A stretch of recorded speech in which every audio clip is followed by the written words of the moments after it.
சேஷுவோடைய அந்த உதவும் மனப்பான்மை, உதவும் குணத்தை பத்தி நிறைய எல்லாரும் பேசிட்டாங்க. நடிகர் சங்கம் இந்த மாதிரியான ஆட்களுக்கு ஏன் கை கொடுக்க மாட்டேங்குது உதவும்? விஜயகாந்த் பயங்கர பிஸியா இருக்க காலத்தையும் நடிகர் சங்கத்தை பொறுப்புல இருந்தார். ஆனா அதுக்கு ஒரு டைம் வச்சிருப்பாரு. பெரிய நடிகர்கள், செலிபிரிட்டிஸ் யாரையும் காணா, நடிகர் சங்கத்தின் ஆட்களை காணா அப்படிங்கும் போது ஒரு ஆச்சரியமா இருக்கு. நடிகரா பார்க்காட்டி கூட மனிதரா கூட நீங்க அவரை கன்சிடர் பண்ண மாட்டீங்க எல்லாரையும். சேசு பாரன் காம்பினேஷன் சமீப காலமா பெரிய லெவல்ல பேசப்பட்டு இவங்க ஒரு அடுத்த ஒரு திரைக்கடல் நேயர்களுக்கு வணக்கம். இன்றைய நமது நேர்காணலில் ஊடகவியலாளர் சுபைர் அவர்கள் இணைந்திருக்கிறார். சார் வணக்கம். வணக்கம். லொல்லு சபா நடிகர் இப்ப சமீபத்துல பல்வேறு முக்கியமான திரைப்படங்கள்ல மிகப்பெரிய அளவிற்கு அவருடைய காமெடிகள்லாம் வரவேற்பு. இந்த டைம்ல திடீரென்று அவருடைய உடல்நல குறைவால் மருத்துவமனையில் அட்மிட் ஆகிறாரு, இறந்து போகிறார் நடிகர் சேசு. அவருடைய மரணம் இண்டஸ்ட்ரிக்குள்ள மீண்டும் ஒரு பேசும் பொருளாக மாறி இருக்கிறது. முதல்ல சேசு குறித்தான அறிமுகத்தோடு தொடங்கணும்னு நினைக்கிறேன். லுல்லு சபா தான் நம்மளுக்கு தெரிஞ்ச பரவலா இருக்கக்கூடிய அறிமுகம். ஆனா உண்மையிலேயே அவரு லுல்லு சபாவுக்கு முன்னாடியே அறிமுகமான நபர் தான், பிரபலம் தான் அப்படிங்கறதெல்லாம் கூட செய்திகளா இருக்கு. எந்த இடத்துல இருந்து தொடங்குறது? வெஸ்ட் மாம்பலத்துல இருந்து தொடங்கணும். வெஸ்ட் மாம்பலத்தில் ஒரு சமையற்கலைஞர் அப்பா, ஒரு மிடில் கிளாஸ் ஃபேமிலி. அங்கிருந்து தான் இவருடைய வாழ்க்கை ஆரம்பிக்குது. ஸ்கூல்லு அங்கெல்லாம் எல்லாமே அங்கதான் படிக்கிறாரு. சிறு வயதுல இருந்தே அவருக்கு நடிப்பு மேல ஒரு ஆர்வம். நாடகங்கள் எல்லாம் நடிச்சிருக்காரு, ஸ்டேஜ் டிராமாஸ்ல எல்லாம் நடிச்சிருக்கிறாரு. தொடர்ந்து சின்ன சின்ன ரோல்கள் பண்ணிருக்காரு. அவர் அங்கீகாரம் கிடைத்தது லொல்லு சபாங்கிறது எல்லாருக்கும் தெரியும். அப்புறம் தொடர்ந்து பெரிய ஸ்ட்ரகிள், கிட்டத்தட்ட ஒரு 25 வருடம் போராட்டம் தான். சின்ன சின்ன படங்கள் நடிப்பாரு, வாய்ப்புகள் இருக்காது. நடிகர்களுக்கு ஒரு பெரிய சிக்கல் என்னன்னா, லொல்லு சபா அப்படிங்கிற ஒரு மார்க் கிடைச்சிடும், ஆனா அடுத்து வாய்ப்பு இருக்காது. அது உண்மை. அடுத்து எந்த வேலைக்கும் ஆக்சுவலா அதுக்கு முன்னாடியே சின்ன பாப்பா பெரிய பாப்பால ஆமா நிறைய டிவி சீரியல் நடிச்சிருக்காரு, ஸ்டேஜ் எல்லாம் பண்ணியிருக்காரு, ஸ்டேஜ் பிளே எல்லாம் பண்ணியிருக்காரு. லொல்லு சபா முடிஞ்சு நமக்கு தெரிஞ்சு கிட்டத்தட்ட ஒரு 15 வருஷம் ஆயிடுச்சு, 20 வருஷம் ஆயிடுச்சு. இப்போ லேட்டஸ்டா 20 வருஷம் கூட அவங்க ஒரு அலுமினி மீட் மாதிரிலாம் கூட கொண்டாடினாங்க. இவர் தான் ஆர்கனைஸ் பண்ணியிருக்காரு. அப்படி இருக்கிற இதுல ஒரு லொல்லு சபா மாதிரி ஒரு ஐடென்டிபிகேஷன் கிடைச்ச பிறகு அடுத்து பெருசா வாய்ப்புகள் இல்லை. நீங்க அடுத்தடுத்து வேற வேலைக்கு போக முடியாது. பெரிய ஸ்ட்ரகிள், பெரிய போராட்டம் தான். 3 குழந்தைகள் இருக்கு, அப்பா அம்மா, ஒரு பெரிய ஃபேமிலி. வெஸ்ட் மாம்பலத்துல என்ன பண்றாங்கன்னா, அப்படியே கொஞ்சம் ஃபேமிலி பெருசானோடனே பள்ளிக்கரணைக்கு ஷிஃப்ட் ஆகுறாங்க. டூ லாங்னா கூட பள்ளிக்கரணையில எக்ஸ்டென்ஷன். அவர் விட பாத்தீங்கன்னா சுத்தி பொட்டை காடா இருக்கும். அந்த மாதிரி ஒரு ஏரியாவுக்குள்ள காலத்தின் இதனால அப்படியே ஷிஃப்ட் ஆகி போறாரு. அங்க இருந்து வாய்ப்புகள் தேடிட்டு இருக்காரு. எல்லார்ட்டையும் கொஞ்சம் ஃப்ரெண்ட்லியா பழகக்கூடியவர்.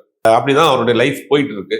இப்ப இந்த சந்தானம் ஹீரோவா ஆன பிறகு அவருக்கு ஒரு லைஃப் நிறைய, அந்த வடக்குப்பட்டி ராமசாமி, இந்த A1 படங்கள்ல தொடர்ந்து பண்றோம். அவருடைய காமெடிகள்லாம் நமக்கு அவரு மறைந்த பிறகு எடுத்து போட்டுட்டு இருக்கிறாங்க. அவருக்கு தான் ஏற்கனவே ஹார்ட் பேஷண்டா இருந்திருக்கிறாரு. ஏற்கனவே ஒரு ரொம்ப நாளைக்கு முன்னாடி இருந்திருக்கு போல. அப்புறம் திடீர்னு ஒரு சிவியர் ஒரு அட்டாக் வந்திருக்கு, கொண்டு போய் ஹாஸ்பிட்டல்ல சேர்த்துருக்காங்க. அது ஏதோ பிளாக் இருக்கு, சர்ஜரி பண்ணணும், ஒரு 10 லட்சம் ரூபாய் வரைக்கும் ஆகும் அப்படின்ற மாதிரி. காவேரி ஹாஸ்பிட்டல் தான். ஆமா, காவேரி ஹாஸ்பிட்டல்ல ஃப்ரெண்ட்ஸ் தெரிஞ்ச ஆட்கள்லாம் பணம் கலெக்ட் பண்ணியிருக்காங்க. கலெக்ட் பண்ணிட்டு ஒரு டேட் ஃபிக்ஸ் பண்ணி நீங்க சர்ஜரி பண்ணிடலாம் அப்படின்ற திருப்பி ஒரு சிவியர் அட்டாக் வந்திருக்கு போல அந்த ஹாஸ்பிட்டல் இருக்கிறப்பே. அதனால அவர் வென்டிலேட்டர்ல கொண்டு போய் வச்சு அப்புறம் அவரை ட்ரீட்மெண்ட் கண்டினியூ பண்ண முடியாம மறைந்துட்டாரு. இது நம்ம சொல்ல வேண்டியது என்னன்னா, தமிழ் சினிமாவில் குறிப்பா அந்த காமெடி நடிகர்கள் தொடர்ந்து இந்த ஒரு 1.5 வருஷத்துல பாத்தீங்கன்னா, நம்ம மயில்சாமியா இருக்கட்டும், மனோபாலாவா இருக்கட்டும், மொண்டாமணியா இருக்கட்டும், இப்ப சேஷுவா இருக்கட்டும், சின்ன சின்ன காமெடி நடிகர்கள்லாம் சில பேர் கொரோனா காலத்துல ஊருக்கு போனவங்க எல்லாம் கூட இறந்து போன மாதிரி நிறைய செய்திகள் படிச்சிருக்கிறோம். நடிகர் சங்கம் இந்த மாதிரியான ஆட்களுக்கு ஏன் கை கொடுக்க மாட்டேங்குது, உதவ மாட்டேங்குது? சாதாரண ஒரு மூட்டை தூக்கக்கூடிய ஒரு தொழிலாளர் ஒரு சங்கமா இருந்தா கூட ஒரு 100 பேர் தான் இருப்பாங்க. அவங்களுக்குள்ள ஒரு ஒற்றுமை இருக்கும். அவங்களுக்குள்ள முடிஞ்ச அளவுக்கு ஒரு உதவிகள் செஞ்சுக்கிடுவாங்க. அந்த மாதிரி நிறைய சொல்லலாம். இப்ப நடிகர் சங்கத்துக்கு எடுத்தீங்கன்னா 2000 பேர் இருப்பாங்கன்னு வச்சுக்கோங்க. அதிகபட்சம் மெம்பர் 2000 பேர்னா ஒரு 500 பேர் தான் இந்த மாதிரியான நலிந்த கலைஞர்களா இருப்பாங்க. மிச்சம் ஒரு 500 பேர் இதுலயே இல்லாம இருப்பாங்க, ஆக்டிவா இல்லாம இருப்பாங்க. மிச்சம் ஒரு 1000 பேர் ஏதோ அவங்க அளவுக்கு காப்பாத்திக்கிற அளவுக்கு கூட இருப்பாங்க. இப்ப இந்த 500 பேருக்கு குறைந்தபட்சம் ஒரு இன்சூரன்ஸாவது கவர் பண்ற மாதிரி ஒரு இன்சூரன்ஸ் கடை போட்டு விட்டுரும். 5 லட்சம் ரூபாய்க்கு அவங்களுக்கு ஏதாவது உடம்பு முடியலன்னா நேரடியாக அதை காமிச்சு இன்சூரன்ஸ்ல கிளைம் பண்ணிக்கிற அளவுக்கு ஒரு பேசிக் ஒரு இன்சூரன்ஸாவது கிளைம் பண்ணி கொடுக்கிற அளவுக்கு அவங்க பண்ணணும். எதுவுமே பெருசா இல்ல. அதான் நடிகர் சங்கத்தில் இருக்கக்கூடிய நடிகர்கள் எல்லாமே 50 கோடி 100 கோடி சம்பளம் வாங்கக்கூடிய பெரிய நடிகர்கள். ஆமா சார். இப்ப விஷால்லாம் தேர்தலில் நிற்கும் போது நடிகர் சங்கத்தில் இருக்கக்கூடிய எல்லாருக்கும் அட்டை கொடுக்கறதுக்கே ஒரு பெரிய போராட்டத்தை முன்னெடுத்தாரு. அவங்க எல்லாரும் வாக்கு செலுத்த வர்றதுக்கே ஒரு பெரிய சம்பவங்கள்லாம் நடந்தது. இவங்கெல்லாம் உறுப்பினரா, அவங்கெல்லாம் உறுப்பினரான்லாம் கேட்டாங்க. இவர் நாடக கலைஞர்கள் வரைக்கும் நான் அவங்கள அட்டை கொடுத்து அவங்களுக்கு நான் வரவேற்பேன், அவங்களுக்கு மாதம் நான் உதவி பண்ணுவேன் அப்படின்னு பெரிய வாக்குறுதி எல்லாம் கொடுத்துருந்தாருல்ல.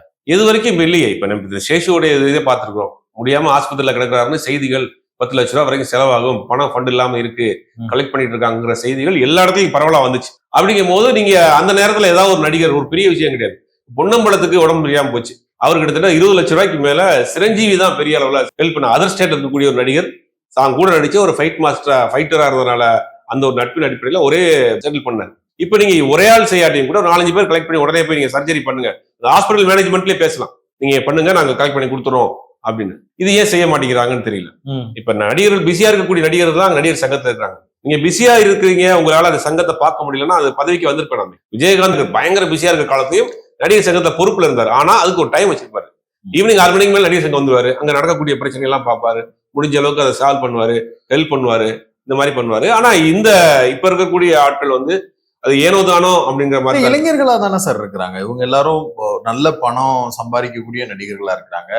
இன்னொன்னு, ஒவ்வொருத்தவங்களும் தனிப்பட்ட முறையில அவங்களுடைய பேனர்ல நல்ல விதங்கள்ல உதவி பண்ணணும்னு நினைக்கக்கூடிய நபர்களா தான் இருக்கிறாங்க. கார்த்தி எடுத்துக்கிட்டா அவர் தனியா அறக்கட்டளை வச்சிருக்கிறாரு, ஃபேமிலி ஒரு அறக்கட்டளை வச்சிருக்காங்க. விஷால் வந்து இந்த சமூக மாற்றத்துக்காக அரசியல்லையே ஒரு புரட்சி பண்ணணும்னு நினைக்கக்கூடிய ஒரு மிக முக்கியமான அரசியல் தலைவரா வரணும்னு நினைக்கிறவர். இப்படி பலரும் இருக்கிறாங்கன்றப்ப அது அது அது புரியாதா அவங்களுக்கு? புரியலையே. புரிஞ்சிருந்தா தான் இந்த பிரச்சனை எல்லாம் சால்வ் பண்ணிருப்பாங்களே. நடிகர் சங்கம் கட்டடம் கட்டுறதுக்கு 1000 பிரச்சனைகள் போயிட்டு இருக்கு. அந்த ஃபண்டை இப்பதான் கொஞ்சம் கொஞ்சமா கலெக்ட் பண்ணிட்டு இருக்காங்க. இதெல்லாம் அடிப்படை பிரச்சனை, இதான் பெரிய விஷயமே.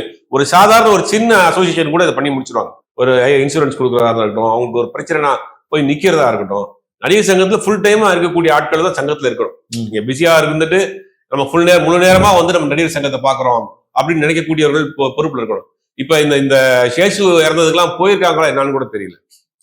இப்ப போயிருக்காங்களா நடிகர் சங்கத்துல? அவரோடு நடித்த நடிகர்கள் எல்லாரும் அவருடைய அந்த ஒரு லுசபா ஒரு டீம் இருக்கு இல்லையா, அந்த டீம் எல்லாமே நேற்று இருந்து அங்கதான் இருக்கிறாங்க, இன்னைக்கு அடக்கம் பண்ணிருக்காங்க. பெரிய நடிகர்கள், செலிபிரிட்டிஸ் யாரையும் காணா, நடிகர் சங்கத்தின் ஆட்களை காணா. அப்படிங்கும் போது ஒரு ஆச்சரியமா இருக்கு.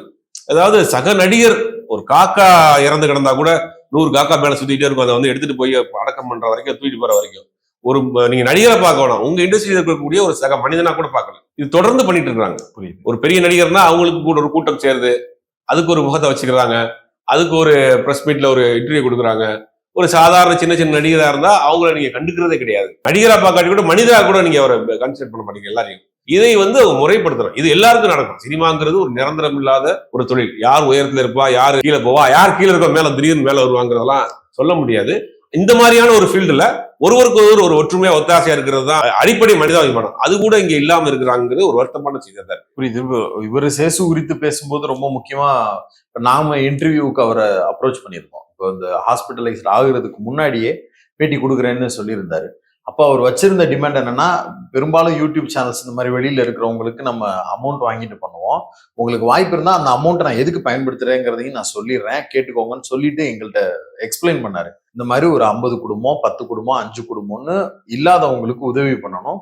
அரிசி பருப்பு மளிகை ஜாமான் வாங்கி கொடுத்தாலும் சரி, இல்ல நான் சொல்றேன் அவங்களுக்கு தேவையான பொருள் ஏதாவது அதை நீங்க வாங்கி கொடுத்தாலும் பரவாயில்ல, அதை அந்த குடும்பங்களுக்கு ஒப்படைச்சிட்டு என்னை வந்து நீங்க இன்டர்வியூ எடுக்கலாம் தாராளமா அப்படின்னு சொன்னார். அந்த ஏரியால நம்ம விசாரிக்கும் போதும் எல்லாருக்கும் உதவக்கூடிய எண்ணம் கொண்டவர் அப்படிங்கிறத சொல்லுவாங்க.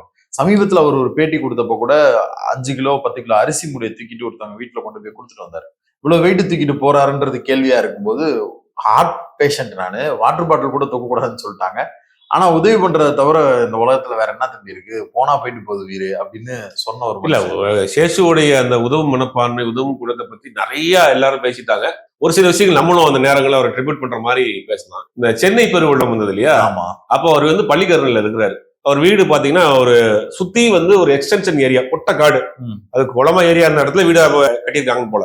அந்த இடத்துல அவர் வீடு மட்டும் தான் இருக்கு. அவர் வீட்டினுடைய மாடியில இருந்து வீடியோ போடுறாரு. சுத்தி எங்க பார்த்தாலும் தண்ணியா இருக்கு. ஒரு ஏரிக்குள்ள நடுவுல ஒரு வீடு மட்டும் இருக்கு, சுத்தி ஏரி இருக்கு, அது நடுவுல மட்டும் வீடு இருக்கு. இவருடைய ஃபர்ஸ்ட் ஃப்ளோர் வரைக்கும் தண்ணி வந்துருச்சு. 2 குழந்தைங்க, வயசான அம்மா அப்பா இருக்காங்க, இவர் இருக்கிறாரு, வீடியோ போட்டுட்டே இருக்கிறாரு. இந்த மாதிரி தண்ணி ஏறிட்டே போகுது, என்ன பண்றது தெரியல, பாம்பெல்லாம் உள்ள வருது, குழந்தைகளை வச்சுட்டு இருக்கோம், நாங்க மொட்டை மாடியில உட்காந்துருக்கோம். இந்த நேரத்துல என்ன பண்றாரு அப்படின்னா, இறங்கி நீந்தி போய் அந்த பள்ளிக்கரை ரோட்டுக்கு வந்துறாரு. அந்த மேடவாக்கம் மயிரோட ரோட்டுக்கு வந்துட்டு அந்த நடு ரோட்ல நின்றுட்டு அந்த பக்கம் இந்த பக்கம் போறவங்களுக்கு ஏதாவது வாட்டர் பாட்டில் வாங்கி கொடுக்கறது, போக முடியாத ஆட்களை கொண்டு போய் கரை சேர்த்து விடுறது, இந்த மாதிரியான அவர் வீடு தண்ணியில மூழ்கிட்டு இருக்கு. அந்த நேரத்துல இவர் போய் இறங்கி போயிட்டு. அதே மாதிரி கொரோனா காலத்துல நீங்க சமூக வலைத்தளங்களை அவர் கூட ஃபாலோ பண்றவங்களுக்கு நிறைய பேர் தெரிஞ்சிருக்கும். தொடர்ந்து போஸ்ட் போட்டு இருப்பாரு. இந்த 10 பேருக்கு சாப்பாடு வேணும், 50 பேருக்கு அரிசி மூட்டை வேணும், பிளாங்கெட் வேணும், பெட்ஷீட் வேணும் போட்டே இருப்பாரு. நீங்க போய் கொடுத்தீங்கன்னா கூட உங்களே கையோட கூட்டு போயிடுவாங்க. ஆமா, நீங்க அவர்கிட்ட கொடுத்துட்டு வந்தா விட்டு போக மாட்டாங்க. நீங்க கையோட கூட்டு போய் உங்க கையாலேயே அவங்கள்ட்ட கொடுக்க வைக்கிறது. அதாவது 2 வகையா இருக்கு உதவுறது. நம்மள்ட்ட மிதமிஞ்சி காசு இருந்துச்சு, போற போக்குல பார்த்துட்டு கொடுக்கறது ஒரு வகை. நம்மள்ட்ட காசே இல்ல அப்படின்னா அடுத்தவங்கள்ட்ட வாங்கி உதவி பண்றவங்களே அது பெரிய விஷயம். அதை நீங்க சேசு செய்வார். சேசுவை நீங்க முதல் முறை பார்த்துட்டீங்க, ஒரே ஒரு இடம் தான் பழகிருக்கீங்க அப்படின்னு வச்சுங்களேன், கூச்சமே இல்லாம கேட்டுருவாரு.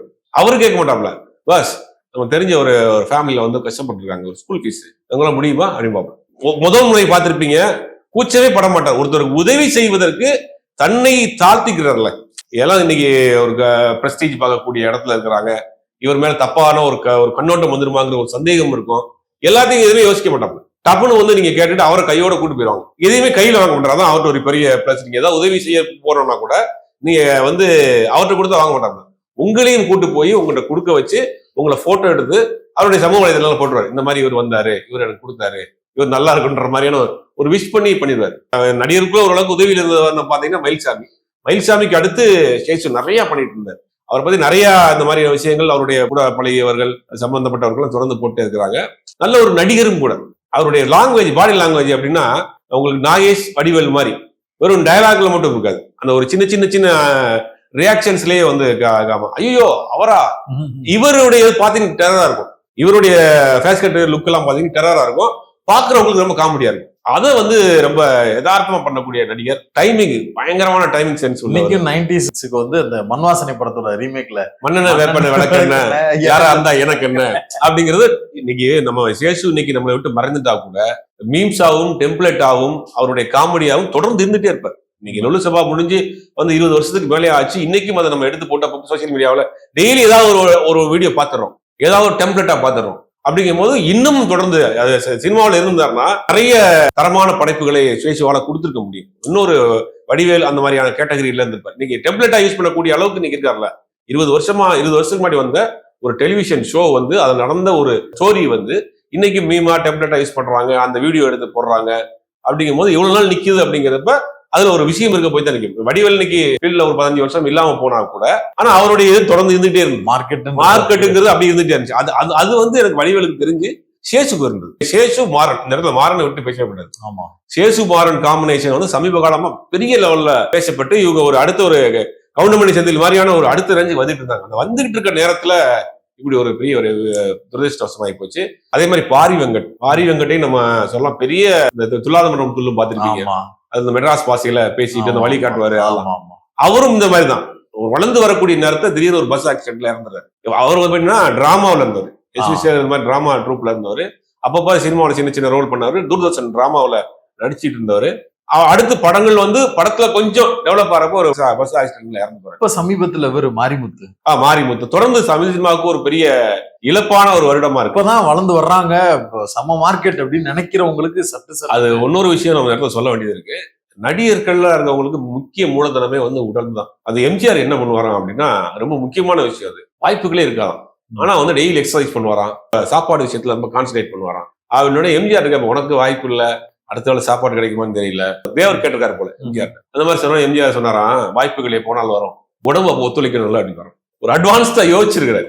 அந்த மாதிரி நடிகர்களுக்கு அடிப்படையே உங்களுக்கு உடம்பு தான். அதை இவங்க கவனிக்க முடியாது. போனாமணி இருந்ததுக்கு என்ன சொல்றாங்கன்னா, night and day stage show பண்ணுவாரு. வெளியூர்கள்ல இந்த கோயில் திருவிழாக்கள்ல போய் டான்ஸ் ஆடுறது, நைட்டு முடிச்சுட்டு இன்னொரு ஊருக்கு அப்படி டிராவல் பண்ணிட்டு போறோம் பஸ்ல, தூக்கம் இல்லாம. இந்த மாதிரியான அந்த நைட்டு டிராவல் பண்றது, தூக்கம் இல்லாது, சிலருக்கு சில கெட்ட பழக்கங்கள்லாம் இருந்தது. இதை அவங்க கான்சன்ட்ரேட் பண்ணாம சினிமாவில் விட்டுறாங்க. அது என்னன்னா, ஒரு 10 நாள் வேலை இருக்கும், மிச்சம் ஒரு 20 நாள் வேலை இருக்காது. அந்த நேரங்கள் என்ன பண்றது, தன்னுடைய பொழுதை போக்குறதுக்கு, தனிமையை போக்குறதுக்கு இந்த மாதிரியான சில தவறான பழக்கங்களுக்கு அடிமையாயிடுறாங்க. ஆனா இவர்கிட்ட அந்த இந்த மாதிரி கெட்ட பழக்கங்கள் மத்த நடிகர்கள் சொல்றேன். அது என்ன ஆகுதுன்னா, கடைசியில அவருக்கு பெருசா அவங்களுக்கு வாய்ப்புகள் கிடைக்கிறப்ப அதை அவங்களால கரெக்டா யூட்டிலைஸ் பண்ண முடியாம இறந்துடுறாங்க. ஒரு நல்ல உரையாடல். சேசு குறித்தான பல்வேறு விஷயங்கள், அவர் பத்தின சுவாரஸ்யமான தகவல்கள்னு பல்வேறு விஷயங்கள் பேசியிருக்கோம். உங்களுடைய நேரத்துக்கும் கருத்துக்கும் மிக்க நன்றி.